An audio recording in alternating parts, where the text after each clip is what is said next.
Et ça y est, c'est le jour de la course, on est le 16 mars, il est 9h07, on est un petit peu moins de 2h30 près du départ. Ça y est, je suis enfin équipé et je vais vous emmener découvrir ce que c'est que de vivre un ultra de 80 km sur le parcours de l'Ecotrail. Direction la zone de départ, à la base de loisirs de Saint-Quentin-en-Yvelines. Et on se retrouve d'ici au moins une dizaine d'heures, à mon avis, au premier étage de la Tour Eiffel. C'est parti!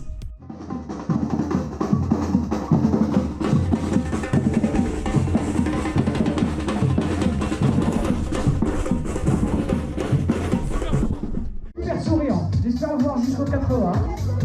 Ok. Alors les copains, ça va Mathieu? Ouais, c'est toi Mathieu, oui, n'aie pas peur, c'est moi. Allez, bonne...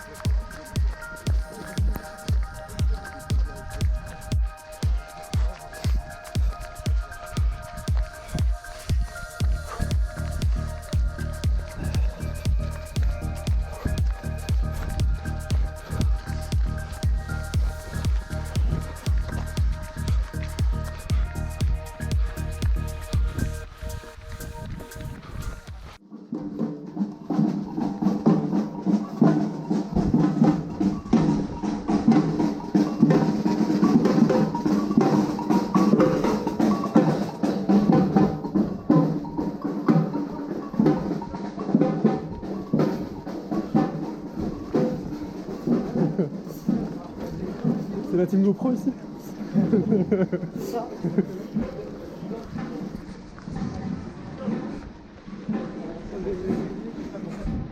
Là c'est le vélodrome de Saint-Quentin-en-Yvelines.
On va devoir attendre.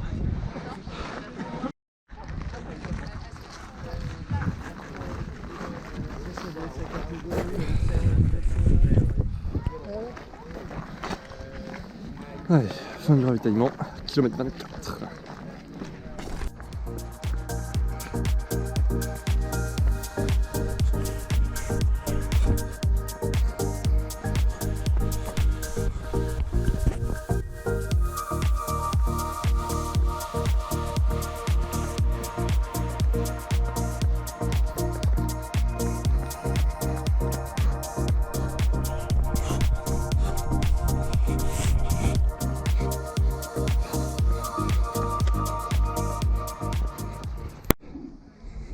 Allez, on est au kilomètre 36,5.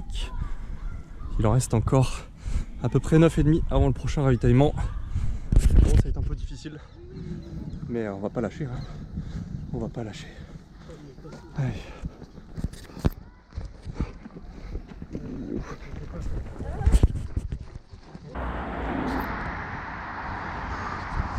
Bon, on est à la moitié.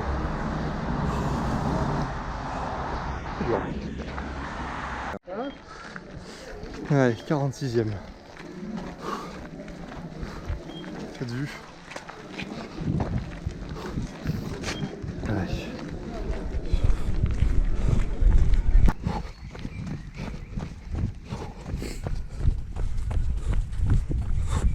Donc là on est au hangar Y. À Meudon.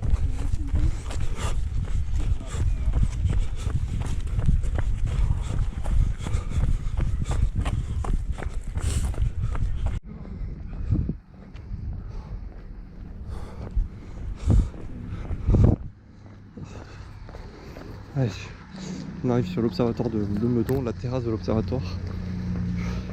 Kilomètre 50. 7 heures de course.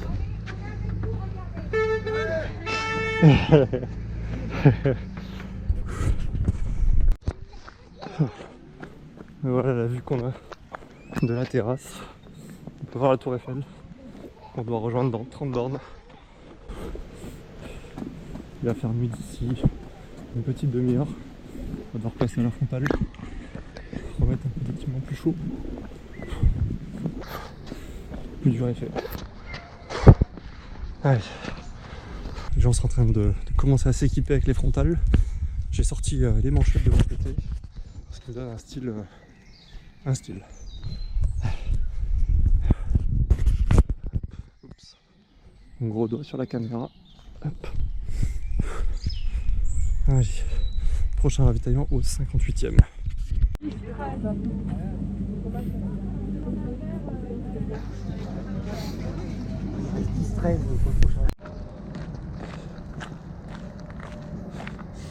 Je sais pas si on verra, mais on arrive au mémorial Lafayette à côté de moi. Si on le voit pas, je vous mettrai une photo de quand je l'ai vu 2 jours, parce que là il fait bien nuit. On arrive vers l'entrée de Saint-Cloud, première barrière horaire dans la tour Eiffel. Voilà. Une barrière horaire à franchir avant 23h. Il est 21h, je sais même plus, 40, 45. Ça c'est un buisson. Moi j'ai encore couru une bonne partie là. On arrive bientôt, voilà. Il y a 2 points. L'entrée dans le domaine de Saint-Cloud et la balustrade de Saint-Cloud à 71,7 qui sera le dernier ravitaillement complet avant le premier étage de la tour Eiffel. Allez. Ça commence à être difficile, mais on peut encore courir, ce qui est assez incroyable. Go. Allez, on arrive au dernier ravitaillement à la tour Eiffel. Kilomètre 71,7 je crois. C'est dur, c'est très dur. Là on est à 1 heure de la barrière horaire. On est bien.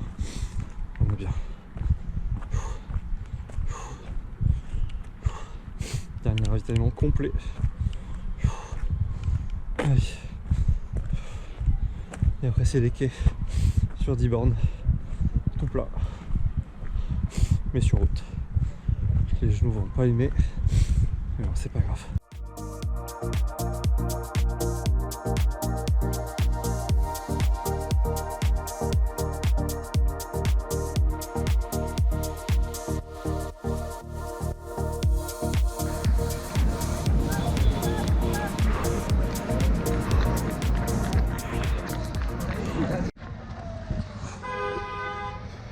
Allez, dernier mètre en courant.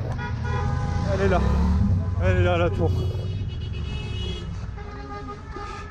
Première fois que je le visite. 83 km.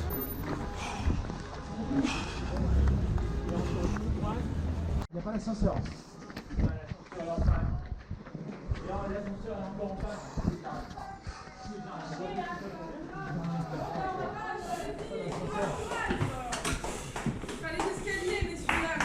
Ah bah oui, hein. Allez. 327 marches on m'a dit. 327 marches. On va virer la frontale.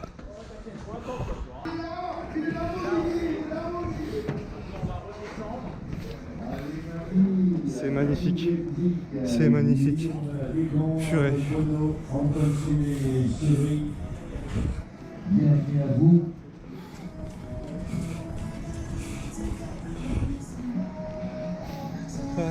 Allez, dernier footing. Mais là, Audrey, apparemment, tu l'as eu quand même dans les marches là. Bienvenue, David. Félicitations. Ah, bon, ouais. Allez, Sébastien. Félicitations Nicolas, félicitations Damien, félicitations Thomas. Merci beaucoup. Bienvenue. Didier, Rigaud, bienvenue. Allez Audrey. Et voilà, on est quelques jours après la fin de la course que vous avez pu voir. Je voulais faire un petit débrief sur les quelques éléments que j'ai pas pu trop filmer pendant la course. Je pense que voilà, quand on est sur un effort de officiellement du coup de 12h52, je vous mettrai les statistiques à l'écran. Il y a des choses qui passent évidemment à la trappe, je peux pas tout filmer, sinon ça ferait une vidéo très très longue. Globalement, la course était quand même une très belle expérience. L'organisation était vraiment super chouette. C'était impossible de se perdre dans la forêt. On était vraiment bien accompagnés. Ensuite, second point, en ce qui concerne, on va dire, tout ce qui va être ressenti pendant la course et après course. Alors, à savoir que moi, j'avais quand même quelques soucis de périostite et de syndrome rotulien avant de prendre la course. Ces deux syndromes, enfin ces deux pathologies, je dirais même, se sont pas trop fait ressentir pendant la course. La périostite, honnêtement, j'ai pas le souvenir qu'elle se soit manifestée. Pour ce qui est du syndrome rotulien, j'ai eu quelques rares douleurs au genou, mais surtout au fait d'avoir beaucoup de montées. Donc ça peut jouer, mais finalement pas grand chose. J'ai eu des douleurs au tendon, par contre, que j'ai maintenant régulièrement au début de mes courses depuis un peu plus de 2 semaines. Donc les tendons qui étaient vraiment assez douloureux sur les quelques premiers kilomètres. Finalement, c'était peut-être pas si mal parce que ça m'a permis de me freiner, de ne pas partir trop vite. Donc c'est peut-être un mal pour un bien, je dirais. Mais ça, c'était voilà, un petit élément. Sinon, sur les 83 km, pas de douleur particulière, si ce n'est des jambes lourdes, mais ça s'arrête là. Et à quelques jours maintenant, après la course, j'ai pas eu d'ampoule, j'ai pas eu même de frottement quelconque. Pas de blessure particulière. Mon genou, ma périostite j'ai pas de douleur au genou là dans l'immédiat, et la périostite c'est le dernier truc que je dois régler.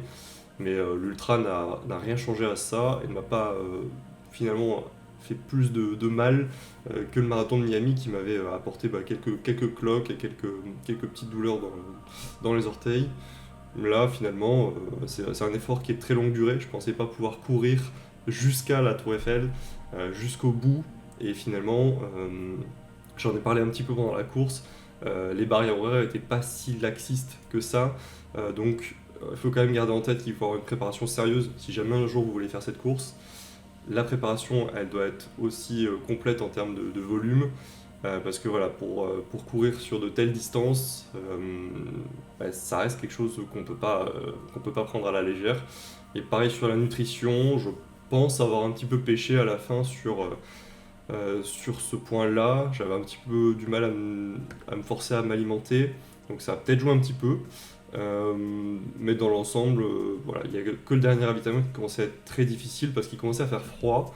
Et c'est vrai qu'on nous a servi du coca, et rien que le fait d'avoir le gobelet froid en main, ça m'a un peu congelé. Et j'ai eu du mal, donc j'ai sorti la veste après, que vous verrez notamment sur la photo d'arrivée, que je vous mettrai aussi à l'écran. Mais dans l'ensemble, vraiment une très belle expérience. Évidemment, à l'arrivée, on se dit plus jamais d'ultra. Et le risque, c'est de s'inscrire pour un nouvel ultra prochainement. Alors quand je dis prochainement, ce serait peut-être pour la fin d'année. Je sais qu'aujourd'hui, il y a l'ouverture de la Saint-Élion, de l'inscription pour la Saint-Élion, qui était un objectif que je m'étais fixé en fin d'année dernière. Donc à voir si je m'y inscris cette année. En tout cas, on a eu des conditions qui étaient assez idéales. Il a fait beau, même un petit peu chaud. On a eu quand même beaucoup de gadou, ça c'est vrai, je pense que vous l'avez vu. Plusieurs fois j'ai manqué de perdre ma chaussure quand même dans le terrain, donc bon, c'est un détail, mais finalement ça valait le coup d'atteindre le premier étage de la Tour Eiffel pour avoir cette médaille en bois. Alors ça c'est voilà, caractéristique du côté un petit peu éco-responsable de cette course, mais une belle médaille en bois que voici. Donc, j'espère que vous verrez bien. Hop, voilà. Et sur ce, on se retrouve dès le mois prochain pour l'Urban Trail de Rennes.